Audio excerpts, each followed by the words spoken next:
السلام عليكم، معكم دايلر مقطع جديد. خلونا نشوف اذا نقدر نوصل المقطع 100,000 لايك. الزبده مقطع اليوم هو من اغرب المقاطع اللي راح اسويها في حياتي. زبده وانا قاعد اطقطق على اليوتيوب لاحظت ان في يوتيوبرز اجانب كثير مسوين مقاطع عن موقع اسمه اني96. اني96 هي عباره عن محادثه صارت بواتساب.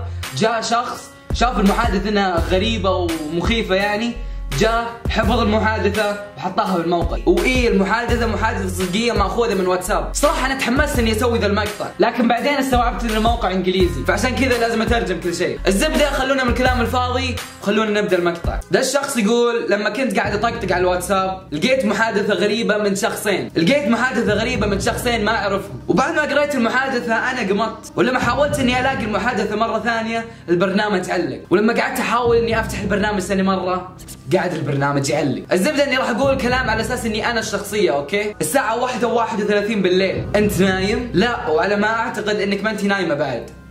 ردت عليه اني وقالت ما اقدر، صوت الرياح وفي اصوات قطاوه يتهاوشون، ليش انت مو نايم؟ رد عليها مكديفي وقال انا قاعد ادرس. رد عليها مكديفي، وش ذا مكديفي؟ وجبه. ردت عليه اني قالت يعني ما قاعد تكذب ها؟ الزبده هذا مكديفي قرر انه يغير السالفه تماما، وقال انا ماني مصدق وش سوى جوني اليوم. وقالت اني انا بعد الولد عنده مشاكل. يا الله وش صوت الرياح ذا؟ قسم بالله انه شيء مو طبيعي. رد عليها مكديفي وقال ما عندنا رياح بس مطر. قالت لا انت محظوظ، ابي انام. يب انا محظوظ.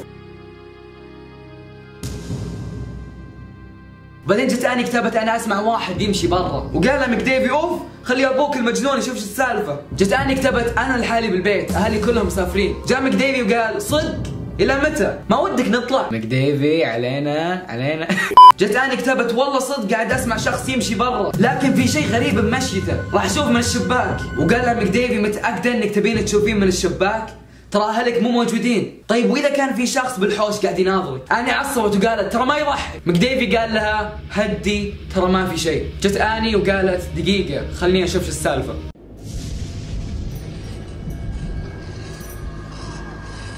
ديفيد في شخص برا بالحديقه. اوف صدق اي اقدر اشوف شخص برا. طيب وش قاعد يسوي؟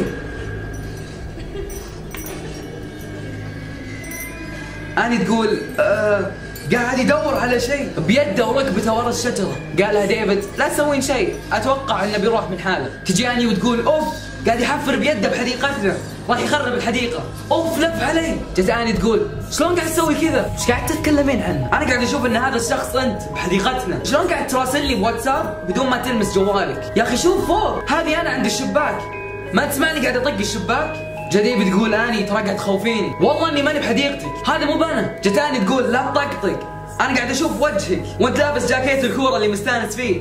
قالها ديفيد يمكن هذا شخص يشبهني. بكل صراحه اني تراني انا بالبيت، شكله واحد من اخوياك ديفيد قاعد يحاول انه يمقلبني. بس دقيقه ليش لابس جاكيتك؟ رد عليها ديفيد وقال ترى في مليون جاكيت نفس هذا واخوياي ما يشبهوني. قالت هاني قاعد يحفر ثاني مره. يا اخي انقلع. دقيقة مو جاكيتك عليه اسمك من ورا؟ جت اني كتبت انا قاعد اشوف اسمك. قال لها ايش؟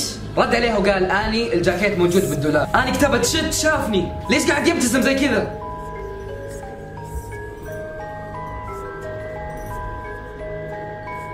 قالت بيتي. اني موجودة؟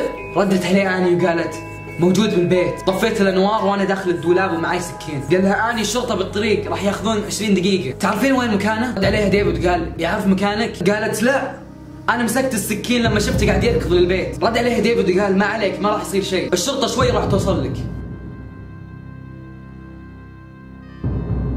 يا الله قاعد يناديني، صوته مو نفس صوتك ديفيد، قاعد يصارخ اطلع يا اني انا بس ابي اشوفك، كل شوي قاعد يكرر ذا الكلام. جت اني كتبت قاعد يصعد فوق لكن شوي شوي، مشيته غريبه. دقيقه ليش يشبهك ديفيد؟ والله ما ادري اني يا اخي صدقيني. ممكن توقف؟ قرب عند غرفتي. ديفيد تراني ما قلت شيء لاهلي قبل ما يسافرون، كنت قاعد اسمع اغاني، هل هذه اخر مره اشوف فيها اهلي؟ ردت علي اني قالت هو شيء يخصك ديفيد؟ يرحم امك وقف. والله ما ادري اني. قالت ارجوك. قال يمكن لاني انا افكر فيك كثير، انا افكر فيك طول الوقت. طيب وقف. تقول له قاعد يشخط الجدار شوي شوي. تكفى وقف. يقول انا قاعد احاول، والله قاعد احاول. تقول له قاعد يمشي شوي شوي. تكفى حاول اقوى. ما ادري وش قاعد تسوي لكن قاعد يضبط. وقف، ما اسمع شيء والله. لا تطلعين لين ما يجون الشرطه. ما كنت ادري انك تهتم فيني ذي الدرجه ديفيد. رد عليه ديفيد يقول الحمد لله انه وقف. قالت له ممكن تجي بكره الصباح ابي اشوفك. قال لها اكيد اني اكيد بكون موجود. قالت له ممتاز راح استناك. جاء ديفيد كتب لها اني.